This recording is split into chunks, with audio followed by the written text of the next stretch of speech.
Kita berada dalam keadaan bahaya. Senjata dengan teknologi tinggi jauh lebih dahsyat daripada senjata-senjata sebelumnya.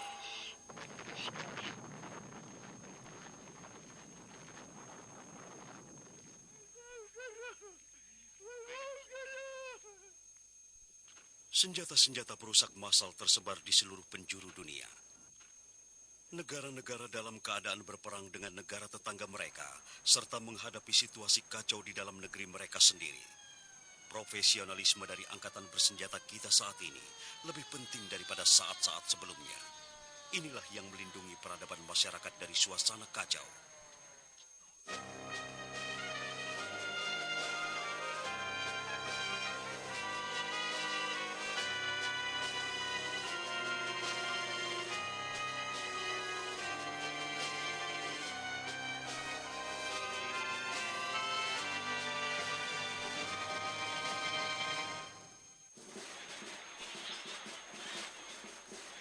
Perang Dunia I, dan para prajurit ini selesai bertempur dari konflik yang bersifat merusak.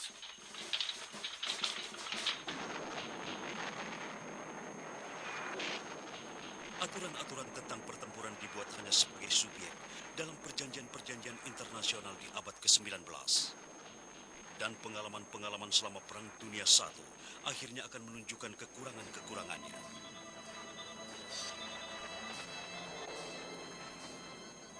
Gas beracun digunakan untuk pertama kalinya untuk menghasilkan akibat yang sangat dahsyat.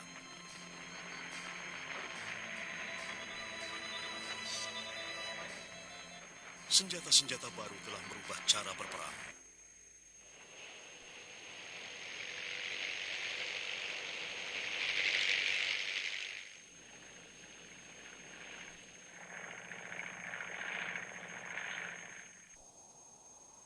Kerugian-kerugian akibat peperangan sangatlah dahsyat. Negara-negara yang sedang berperang wajib melindungi para prajurit yang terluka selama pertempuran. Akan tetapi hak-hak dari para tawanan belum sepenuhnya dijamin dalam hukum perang. Nasib dari 2 juta orang tawanan perang tergantung dari itikat baik pihak-pihak yang menawan mereka. Semua perubahan ini terjadi sepanjang tahun 1920-an. Masyarakat internasional memperluas perlindungan hukum bagi para tawanan perang dan juga melarang digunakannya gas beracun.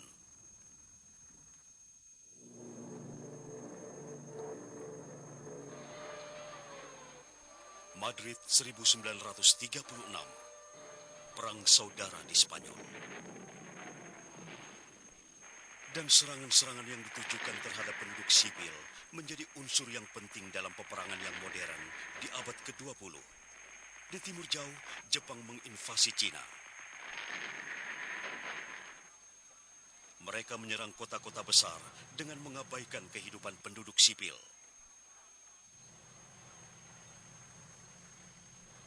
Serangan kilat dari tentara Nazi telah merubah sifat dari suatu konflik. Pada awalnya, pasukan sekutu kewalahan menghadapi kecepatan dan kekuatan mesin perang Jerman.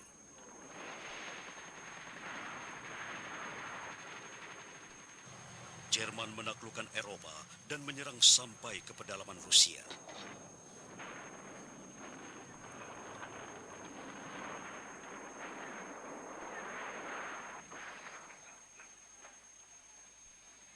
Di negara mereka dan di daerah-daerah yang diduduki, mereka menteror, mendeportasi, dan membunuh jutaan orang-orang Yahudi.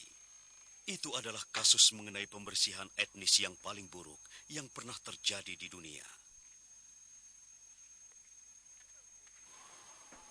Namun orang-orang Jerman berargumen bahwa deportasi dan kamp-kamp konsentrasi bukanlah hal yang dilarang dalam hukum perang yang tertulis.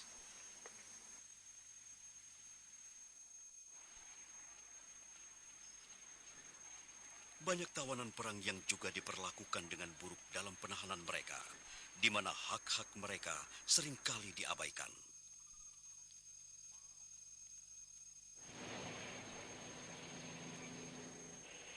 Angkatan perang sekutu bertempur di timur jauh dan Eropa.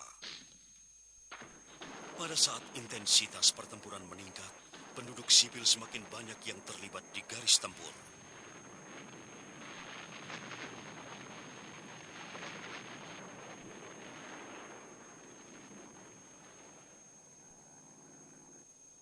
Pembunuhan massal penduduk sipil merupakan tindakan yang bertentangan dengan hukum kebiasaan.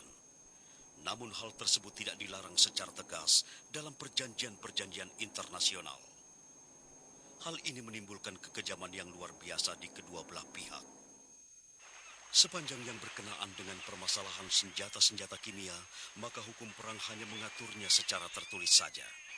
Inggris menenggelamkan sebuah kapal yang mengangkut gas beracun yang berasal dari Jerman.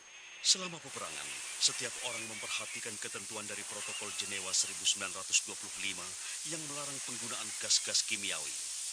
Hal ini sangat menyelamatkan jutaan jiwa manusia.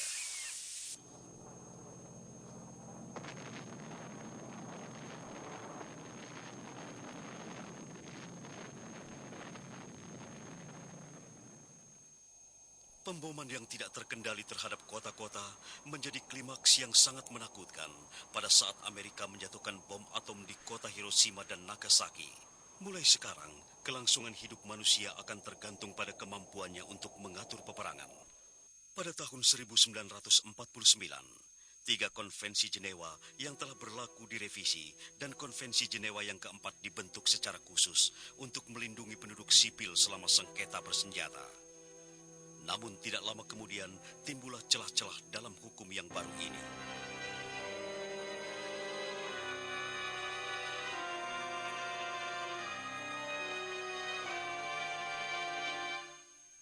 Setelah masa-masa peperangan, pemberontak-pemberontak bersenjata mulai membentuk rejim-rejim baru. Dan perlakuan terhadap penduduk sipil menjadi salah satu isu utama. Di Pakistan Timur pada tahun 1971, tentara Pakistan Timur mencoba menghentikan provinsi yang ingin melepaskan diri. Dalam proses tersebut, tindakan mereka mengakibatkan ratusan ribu penduduk sipil harus kehilangan rumah. Saya takut bahwa angkatan perang kita tidak dilatih tentang aspek-aspek yang berkenaan dengan hukum humaniter dengan baik.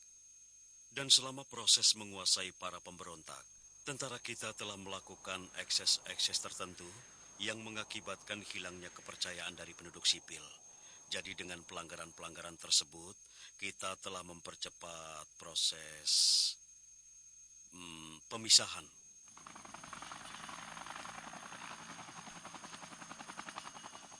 Tentara Amerika membuat kesalahan yang sama dalam Perang Vietnam. Perhatian masyarakat. Orang-orang Amerika mulai mempertanyakan alasan dari keterlibatan negara mereka dalam konflik tersebut. Penolakan terhadap peperangan menjadi lebih besar dengan situasi seperti ini. Dalam suatu aksi di dekat perbatasan Laos dan Kamboja, satuan-satuan Amerika menyerbu sebuah perkampungan. Karena tidak dapat membedakan antara kombatan dan penduduk sipil, mereka memperlakukan penduduk kampung dengan kejam.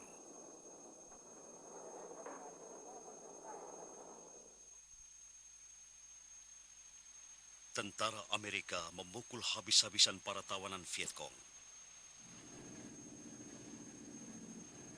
Dan pusat-pusat perkotaan dibom secara membabi buta. Karena insiden-insiden seperti itu, tentara Amerika menjadi hilang akal dan perasaan terhadap orang-orang Vietnam. Dan sekembalinya ke Amerika, permintaan untuk menghentikan peperangan semakin meningkat.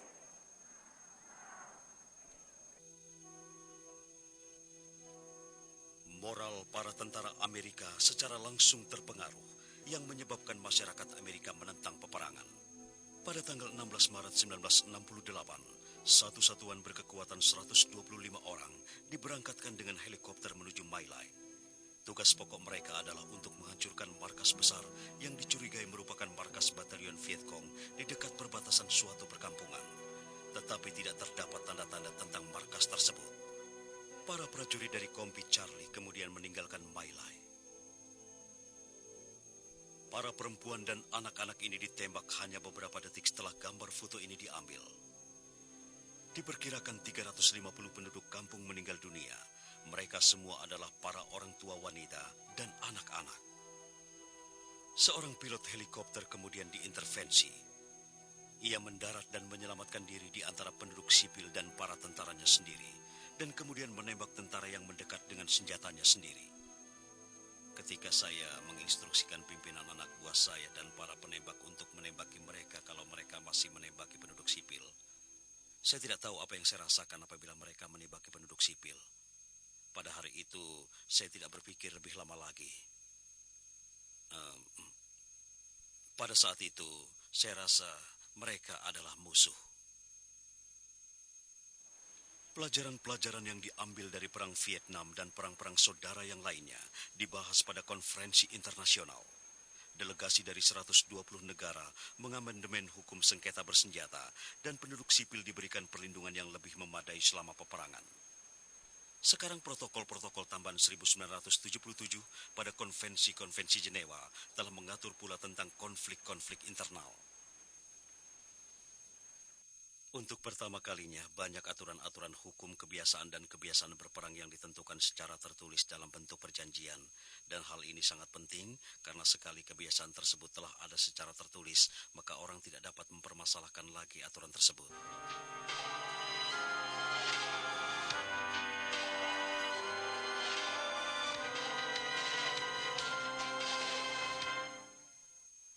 Pada tahun 1982, kapal-kapal Inggris menempuh jarak 13.000 km menuju Kepulauan Falkland di Atlantik Selatan.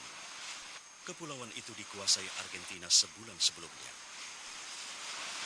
Argentina mengklaim kedaulatan atas kepulauan tersebut dan menyebutnya sebagai Kepulauan Malvinas. Seorang penembak menembak jatuh sebuah pesawat jet Harrier Inggris dan menginformasikan kesuksesan ini pada media massa. Tetapi orang-orang Argentina dengan terbuka menunjukkan rasa hormat kepada musuh mereka. Pilot berkebangsaan Inggris yang meninggal dunia dimakamkan dengan acara kemiliteran secara lengkap.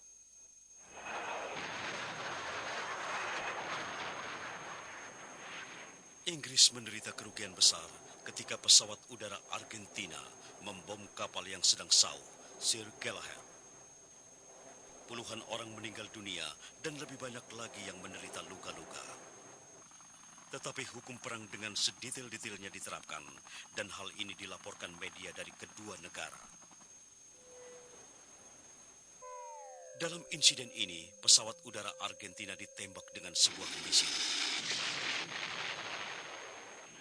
Pilotnya berhasil menyelamatkan diri dengan mendarat di laut dan ditolong oleh kapal Inggris.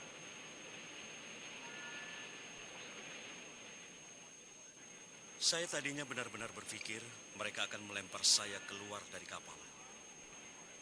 Ya, saya pikir ketika Anda ditangkap, Anda cenderung merasa sedikit ketakutan. Mereka membawa saya ke rumah sakit dan dokternya mengatakan kepada saya, di sini kamu hanyalah seorang pasien. Dan ternyata saya benar-benar merasakan hal itu. Tentu saja, saya pada saat itu berada dalam pengawasan orang Inggris. Tetapi saya tidak pernah diperlakukan seperti seorang tawanan. Saya hanyalah seorang pasien. Tentara Inggris akhirnya mencapai pelabuhan Stanley 10 minggu setelah mendarat di Kepulauan Falkland. Ribuan orang-orang Argentina menjadi tawanan, tetapi mereka dengan cepat direpatriasi. Tidak ada peperangan yang dapat dijadikan sebagai model, dan konvensi-konvensi Jenewa mungkin saja telah dilanggar selama konflik berlangsung. Namun secara keseluruhan, kedua pihak berusaha untuk berperang secara kesatria. Setiap pihak menghormati pihak lawannya atas profesionalisme dan ketaatannya terhadap hukum perang. Saya pikir setiap pihak telah berusaha keras mengembalikan hubungan kedua negara yang berperang menjadi normal kembali tanpa adanya keinginan untuk melakukan balas dendam yang seringkali malah menimbulkan saling ketidakpercayaan antara negara-negara dan barangkali bahkan akan membuka konflik-konflik baru. Operasi Badai Gurun dilaksanakan pada bulan Januari 1991 untuk mengakhiri pendudukan Irak atas Kuwait. Sifat peperangan berubah lagi. Gabungan pesawat-pesawat tempur menggunakan senjata baru yang berteknologi tinggi seperti bom-bom laser yang dapat dikendalikan. Bom-bom ini menghancurkan sasaran dengan tingkat akurasi yang tinggi yang dapat mengurangi kerugian pada penduduk sipil. Akibat yang ditimbulkannya terhadap infrastruktur negara Irak sangat luar biasa. Namun orang-orang Irak marah ketika bom laser Amerika menghancurkan tempat perlindungan dari serangan udara di Baghdad. Paling tidak, ratusan penduduk sipil meninggal dalam serangan itu. Para pejabat Amerika mengklaim bahwa bangunan dan rumah-rumah tersebut merupakan pusat komunikasi yang penting dan oleh karenanya merupakan sasaran militer yang sah. Irak mengatakan bahwa serangan tersebut melanggar hukum perang. Ketika pasukan koalisi mulai melakukan pertahanan di darat, pertahanan Irak dengan cepat menjadi tercerai-berai. Leaflet-leaflet disebarkan dari udara oleh pasukan sekutu yang menjamin bahwa mereka akan diperlakukan dengan baik. Pasukan koalisi telah melakukan persiapan-persiapan yang matang untuk mengurus para tawanan perang Irak.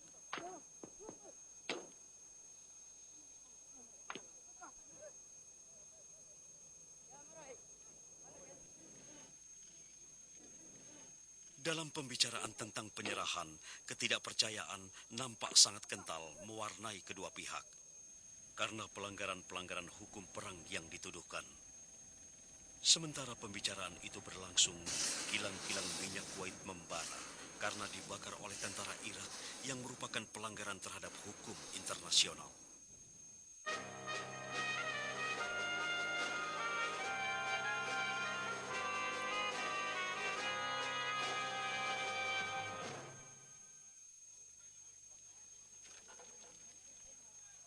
Tembok Berlin yang merupakan simbol perang dingin dirobohkan pada tahun 1989.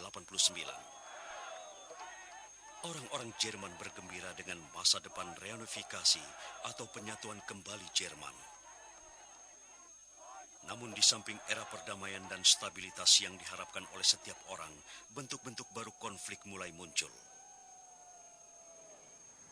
Kekacauan menyebar ke Moskow dan suatu kudeta sedang dipersiapkan untuk melawan Presiden Gorbachev di tahun 1991. Angkatan Perang Uni Soviet mendapatkan dirinya diserang oleh orang-orang Moskow yang marah.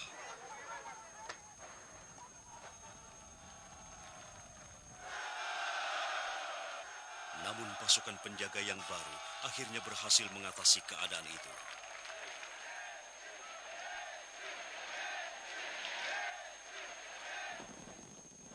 Dalam beberapa bulan, Uni Soviet mulai terpecah-pecah sebagai republik yang masing-masing menyatakan kemerdekaan mereka. Di Tbilisi, ibu kota Georgia, polisi dan tentara berusaha untuk menumpas kerusuhan dalam negeri, suatu tantangan di mana mereka belum siap benar menghadapinya.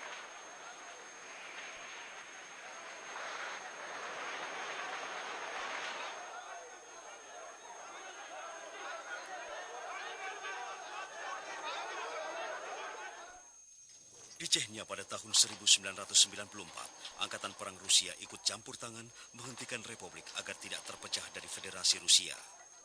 Mereka menghadapi perlawanan yang sangat gigih dari pemberontak-pemberontak Chechen, dan hal ini menimbulkan kerugian-kerugian yang sangat besar. Anak yang berusia 2 tahun ini dibunuh di rumahnya. Orang-orang Chechen menyatakan bahwa hal itu merupakan tanggung jawab tentara Rusia. Ibu anak kecil itu sangat sedih sekali. 7 orang keluarganya dibunuh. Kebrutalan seperti itu mengakibatkan hubungan antara Chechnya dan Rusia menjadi buruk dalam beberapa tahun mendatang. Pecahnya bekas Republik Sosialis Uni Soviet mempunyai akibat yang jauh melebihi Kaukasus. Liberia dahulu benar-benar sangat dipengaruhi oleh Amerika. Namun dengan berakhirnya Perang Dingin ini, perhatian negara-negara adidaya terhadap Afrika menjadi berkurang. Dan perkelahian antara kelompok-kelompok etnis di Liberia mulai menjadi suatu kebiasaan di sana. Kebanyakan konflik terjadi pada saat ini bukanlah konflik yang sesuai dengan pola perang tradisi antar negara, yaitu konflik-konflik yang bersifat internasional. Dan mereka tidak selalu berkelahi dengan tentara-tentara yang profesional.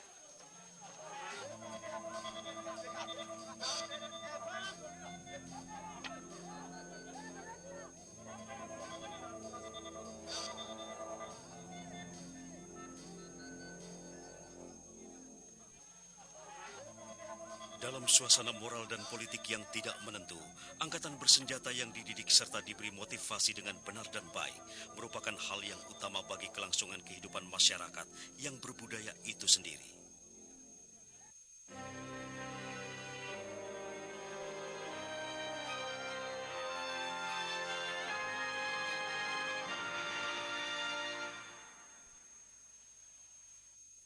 Somalia untuk PBB merupakan misi yang sulit. Para pemilik tanah setempat tidak suka atas setiap.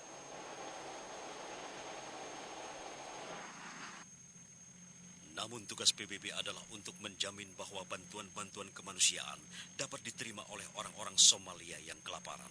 Kelihatannya hal itu merupakan misi yang cukup mudah. Ternyata tidak ada misi lain yang lebih sulit selain ini. Para penembak menyerang tanpa peringatan. Para kombatan dan penduduk sipil kelihatannya sulit untuk dibedakan.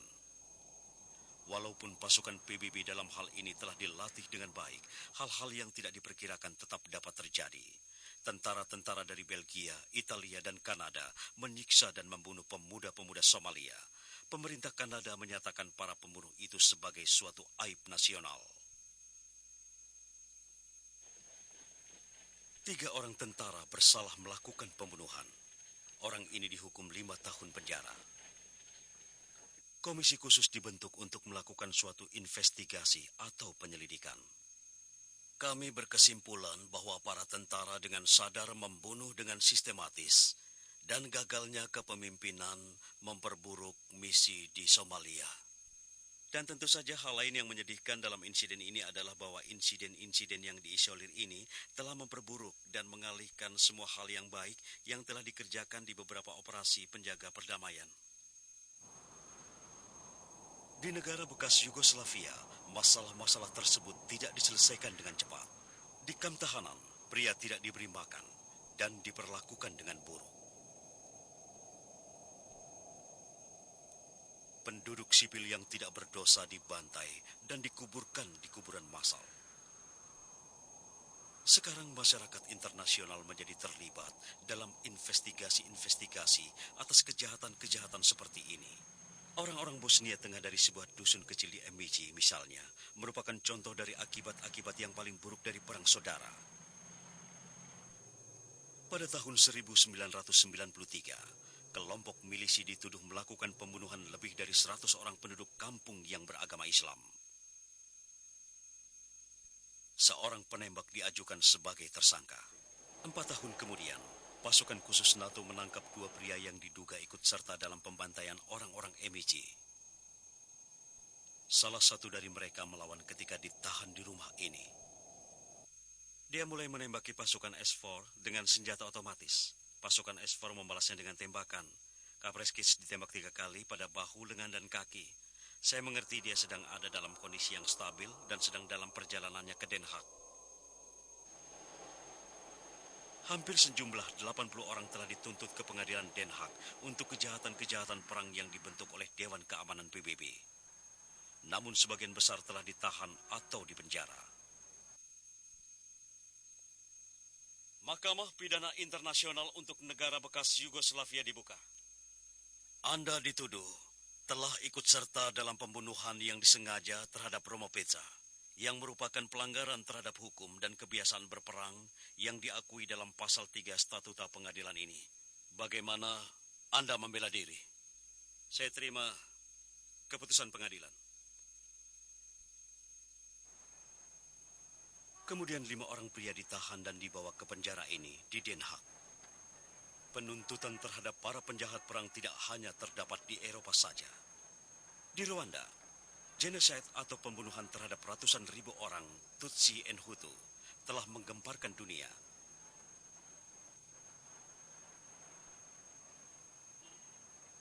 Lebih dari 100.000 tersangka telah mendekam di penjara di ibu kota Rwanda, Kigali. Pengadilan Pidana Internasional di Arusha, sebelah selatan Tanzania, sedang menuntut salah satu tersangka utama atas genosida yang terjadi di Rwanda. Bekas Perdana Menteri Rwanda, Jean Kambanda, yang merupakan orang Hutu disidangkan pada pengadilan pidana bentukan PBB ini. L'audience est ouverte. Sur ce premier chef d'accusation, M. Jean Kambanda, plaidez-vous coupable ou non coupable? Je plaide coupable. Kambanda bersalah melakukan 6 tuduhan genosida. Bulan Mei tahun 1998, ia dihukum seumur hidup. Pengadilan ini menegaskan meningkatnya komitmen internasional untuk mengusut para penjahat perang. Kekejaman-kekejaman baru berakhir karena adanya perkembangan dalam teknologi komunikasi. Anda dapat melihat apa saja peristiwa yang terjadi pada waktu malam atau minggu berikutnya, bulan-bulan berikutnya, dan tahun-tahun berikutnya.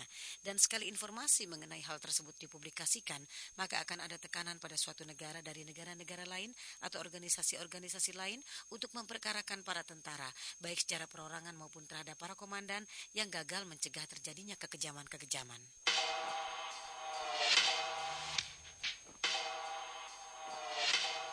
Section 3, you are responsible for the handling of the POWs. Latihan-latihan seperti ini mengajarkan para prajurit untuk mematuhi hukum perang secara naluriah, walaupun mereka sedang berada dalam pertempuran. Corporal Mukulujane and Boysen, to handle the POWs. Penghormatan terhadap hukum perang mempertegas setiap tugas pokok para prajurit dan merupakan ciri-ciri dari angkatan perang yang benar-benar profesional.